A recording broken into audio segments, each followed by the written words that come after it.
Assalamualaikum warahmatullahi wabarakatuh. Hai teman, ketemu lagi dengan saya dengan Mas Vlogger. Pada video kali ini saya akan menjawab pertanyaan yang masuk ke channel saya, itu channel Mas Vlogger. Pertanyaan tersebut adalah PayPal jumlah berapa USD ya Mas? Bagaimana kalau pinjaman dalam jumlah besar untuk proyek? Terima kasih. Mungkin maksudnya di sini adalah berapa sih jumlah maksimal yang bisa ditampung oleh PayPal. Kemudian juga bisa nggak kita melakukan peminjaman, misalnya kalau tidak ada saldo di PayPal. Mungkin seperti itu maksudnya.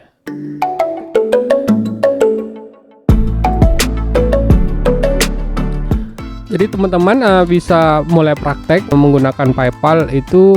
Pertama ya teman-teman harus punya akun PayPal dulu ya teman-teman. Jadi kalau teman-teman misalnya belum buat akun PayPal, silakan teman-teman daftar dulu di sini teman-teman. Syaratnya kalau misalnya mau melakukan pencairan ke PayPal, misalnya teman-teman itu ada aktivitas di Avok, di Fiverr, atau di Microstock, Shutterstock, atau di The Non Project, Flaticon, kemudian juga mungkin untuk Google AdSense ataupun untuk yang lainnya.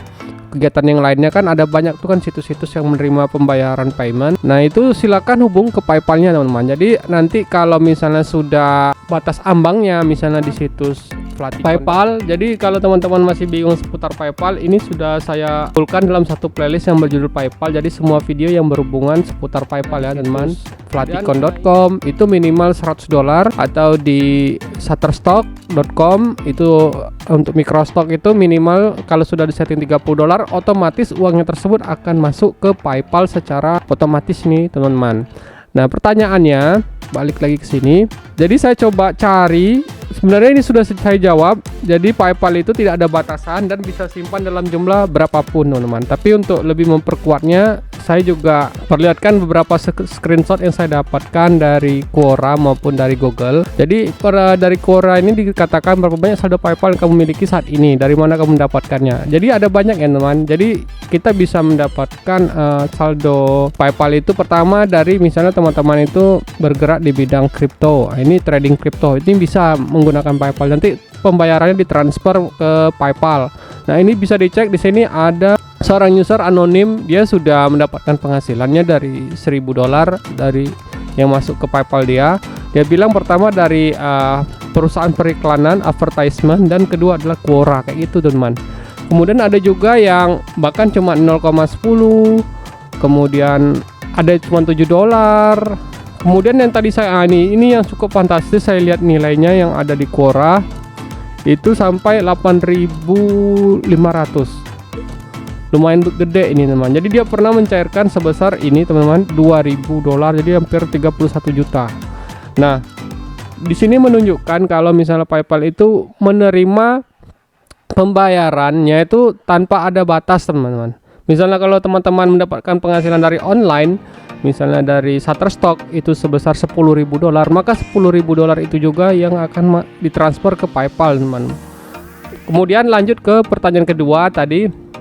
Misalnya kalau kita sudah buat akun PayPal dan di akun PayPal-nya nggak ada saldo, itu kita nggak bisa teman-teman meminjam dulu ke PayPal, karena PayPal itu untuk metode payment, bukan kayak leasing. Kalau leasing ya bisa aja, walaupun kita nggak ada akunnya, kita kan melakukan peminjaman, tapi kan efeknya yaitu kita harus mengembalikan uang yang kita pinjam, misalnya $100, tapi nggak $100 kan teman. Misalnya kan kalau di leasing tuh kita minjam $100, tapi pengembaliannya itu bisa jadi $120, $130, tetap aja ada biaya tambahan teman.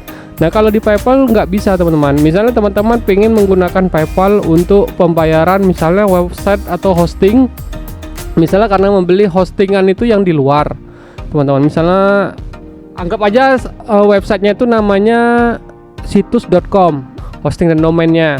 Nah itu kan teman-teman kan harus bayar melalui metode payment yang mendukung dolar kan teman. Misalnya kalau situsnya mendukung dolar ya kita bisa menggunakan PayPal ini teman-teman, seperti itu. Atau untuk membeli kripto tadi juga bisa, atau misalnya untuk membeli desain misalnya di Creative Market itu juga bisa menggunakan saldo PayPal juga. Atau untuk belanja, teman-teman misalnya suka belanja, baik itu di ebay.com ataupun di Banggood itu juga menggunakan PayPal, karena saya sendiri juga belanja misalnya di Banggood atau di eBay itu menggunakan saldo PayPal, teman. Kesimpulannya dari video ini adalah teman-teman itu bisa menampung sebesar apapun saldo yang teman-teman miliki, misalnya bisa dari kripto atau bisa dari website desain kayak Microstock atau Creative Market, ataupun juga dari kegiatan freelance seperti Upwork dan Fiverr. Dan teman-teman tidak akan bakal bisa menggunakan saldo di PayPal ya kalau nggak ada isinya. Kalau nggak ada isinya gimana mau dipakai, teman?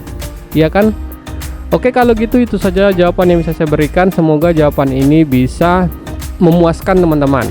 Kalau misalnya ada pertanyaan lagi, silahkan berkomentar di kolom bawah. Dan sampai ketemu di tutorial Mas Blogger berikutnya.